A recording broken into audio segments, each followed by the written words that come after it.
महाराज देखो घर मालिक का आदेश नहीं, आदेश है क्या?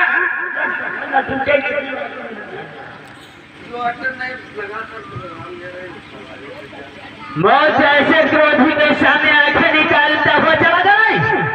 नहीं ब्राह्मण तो मैं आंखें नहीं निकाल रहा हूँ।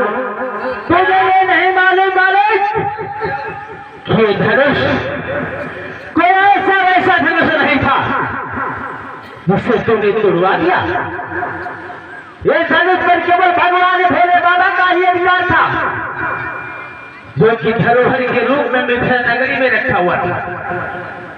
और ये ऐसा वैसा भी धनुष जो था ऐसा वैसा भी नहीं बना था कि महात्मा के भीत की हड्डियों द्वारा तैयार हुआ था, जिसमें से ब्रज पिनाक गांधी और सारंग धनुष तैयार हुए थे। और ये धनुष पिनाक धरोहर के रूप में मिथिला नगरी में रखा हुआ था, जिस धनुष पर भगवान भोले बाबा का अधिकार था, उसे तूने तोड़वा दिया। भला मैं कहाँ शांत रहने वाला हूँ बालक?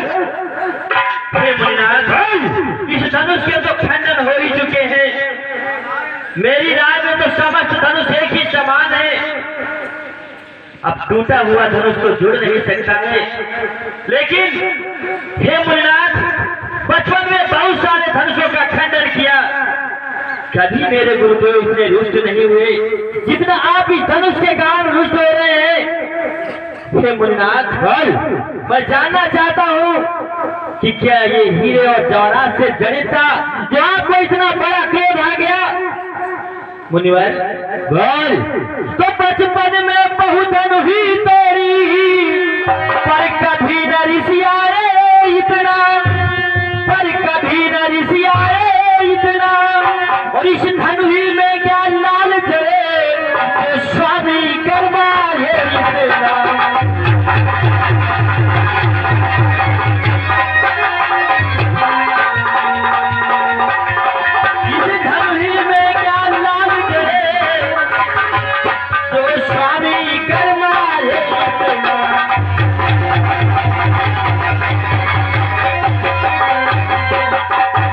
अरे मुनिश्रेष्ठ, आप ब्राह्मण विद्वान होकर के इतना बड़ा क्रोध कर रहे हैं।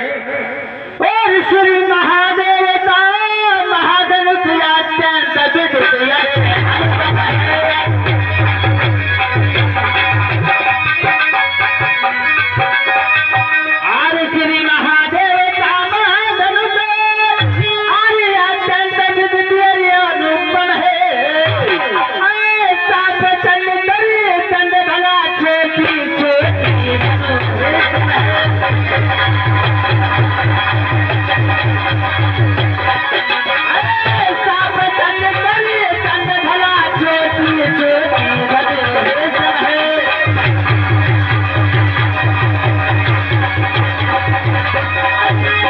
तो सभी धनुषों की तुलना इस धनुष से करता है, लेकिन ये नहीं जानता कि नैन बिमार की काल बसी हरि बोलत तो ही समारी आर धन ही सब त्रिपुरारी धन बुद्ध सकल।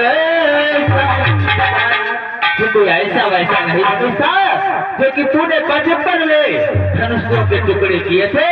लेकिन मैं तुझसे जानना ये चाहता हूँ कि तूने कब और कहाँ पर धनुष के टुकड़े टुकड़े किए थे? बोल बालक, यदि आप जानना चाहते हैं तो आपको अच्छी तरह अवगत होगा। जिस समय देवताओं और असुरों में संग्राम चल रहा था, उस समय देवगण निरंतर असुरों से परास्त होते जा रहे थे।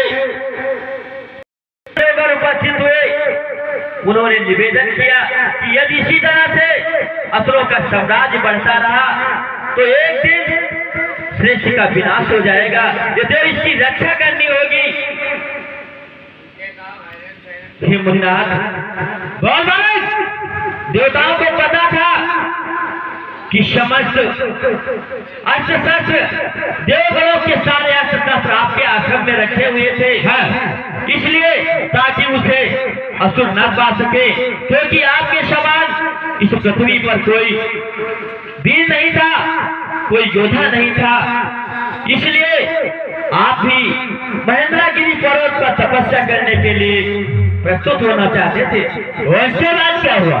उसके बाद भोलेनाथ इस पृथ्वी ने थोड़ी स्त्री का रूप बनाया और मैं उसका पुत्र बनकर आपके आश्रम आए। उसके बाद क्या हुआ भोलेनाथ? उसके बाद उस बूढ़ी स्त्री ने आपसे निवेदन किया कि मेरा बालक बड़ा ही उदंड है, ये तेरी से कोई आश्रय नहीं देता है, ये मुन्नाथ आप ही आश्रय दे दीजिए। और आपने आश्रय भी दे दिया और कहा मैं आपके अबोध बालक